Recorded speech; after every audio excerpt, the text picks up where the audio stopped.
For the price of indifference is great, and the path will make it.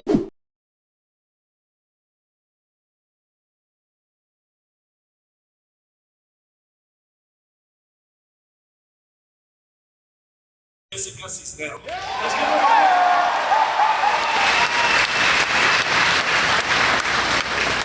If you're here, it's because you know about my story and you probably see yourself reflected in our campaign and in our message. I'm the proud daughter of 2 Mexican immigrants that started off as farm workers here in this country, and they've been fighting every single day for their American dream. I went on to law school. I graduated as an immigration and human rights attorney, and when you're talking about an underdog challenge, I'm very aware of one. I became an immigration attorney under the Trump administration. You know, I remember thinking during that time about how many families I got to work with, families that looked just like my own. Actually, my first case was a Mexican family of 4, 2 daughters, mom and dad.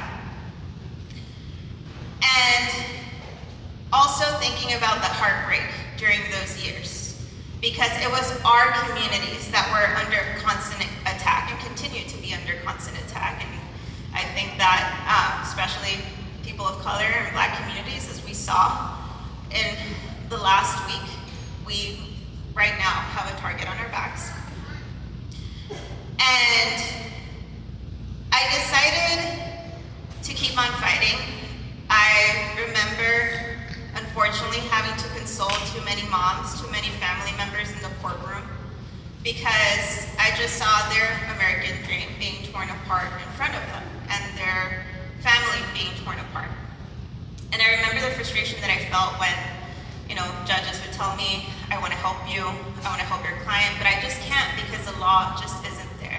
It took me having to be in Congressman Cuellar's office to find out that he was anti-labor, to find out that he was anti-choice, to find out that he had lobbyist after lobbyist after lobbyist go through his office and never really host families that look like mine there in Washington, D.C.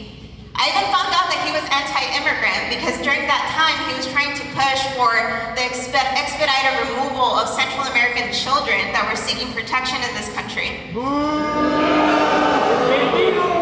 And what hurt me the most was the fact that he was advocating for piecemeal immigration reform despite the demographics in our district and what we actually want, in favor of legislation that would not provide a pathway to citizenship.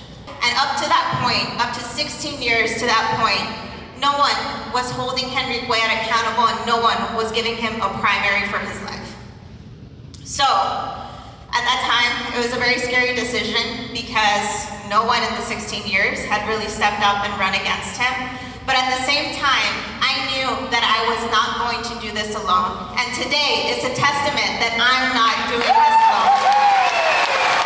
Mean it when I say that we wouldn't be here if it weren't for all of you, if it weren't for all of you backing this campaign. Because when we started off in 2019, back in June of 2019, there were a lot of people saying, Jessica, why are you doing this? Why are you picking this fight?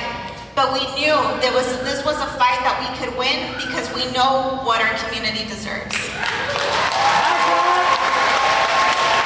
One of the things that you're voting for when you vote for this campaign, when you mark our name, my name, Jessica Cisneros, on the ballot, is that you're not just voting to, you know, change the kind of votes that the congressperson in this district makes. That you're not just voting and having control over, yes, I'm going to vote for this, or no, I'm going to vote against this, but that we're actually making an effort to build a multifaceted approach to how we're going to be building power in this community. That it's not just about voting, that it's also about attending events like this, that it's also about organizing the people around you, that it's also fighting to make sure that we are strengthening our unions, that we are fighting and approaching this in a multifaceted manner.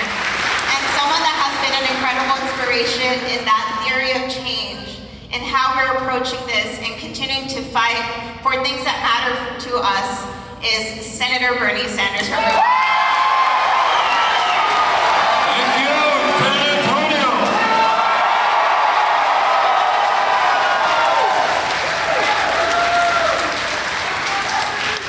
Representatives in Congress from the working class who know the pain that people are experiencing and are prepared to go to Washington and fight for the working class of this country.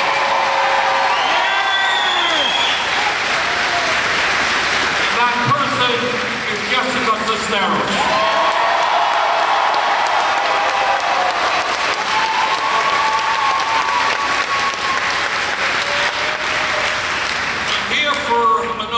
Something that you don't hear very much in the media, you don't hear very much in Congress. And that in many respects, this country is moving toward an oligarchic form of society,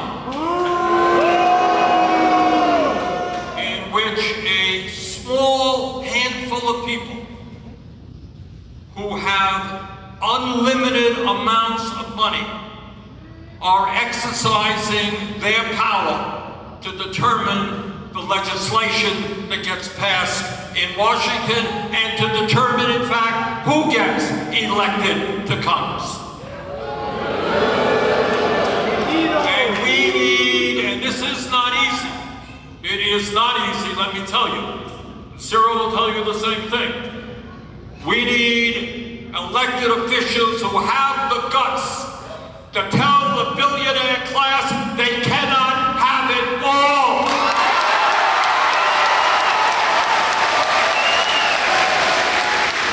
Jessica understands that we have a broken tax system in which in a given year, some billionaires and profitable corporations don't pay a nickel in federal taxes. And Jessica understands that if we're going to rebuild the middle class of this country, we need to rebuild the trade union movement. Jessica understands, as we all do, that there are people out there very consciously, in a very calculated manner, are trying to divide us up by the color of our skin or where we were born. And we just saw the horror that we saw last week in Buffalo. And Jessica is going to stand with progressives in Congress to do everything we can to finally end the xenophobia and the systematic racism which exists in this country. Think about the hypocrisy involved here. Think about these right-wing politicians all across the country saying, get the government off of our backs. We want to be free to do what we want to do. We don't want to wear masks. We don't want to get vaccines. We hate government. Get it off our backs. But apparently, it's okay for the government to tell every single woman in this country what she can do on a very personal and difficult choice.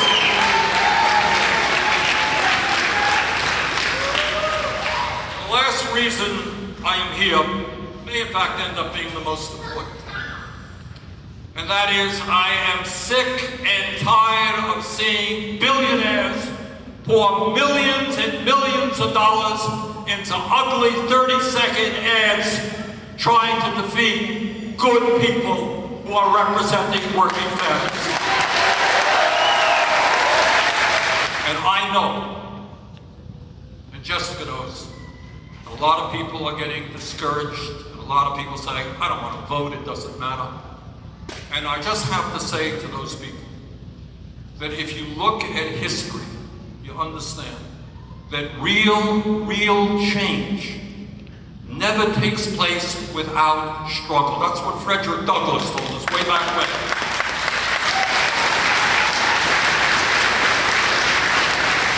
And you think about all of those people throughout our history, people who fought for civil rights to end slavery and end segregation, people who fought for immigration rights.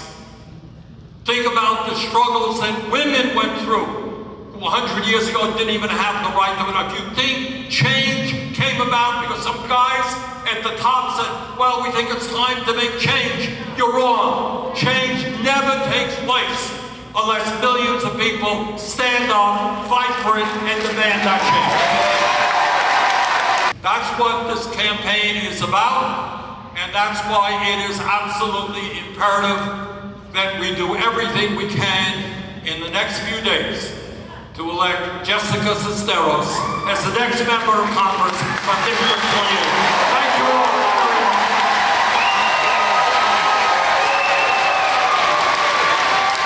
Thanks for watching, and make sure to tune in to Status Coup's daily live stream Monday through Thursday at 5 o'clock Eastern Time and Fridays at 4 o'clock Eastern Time.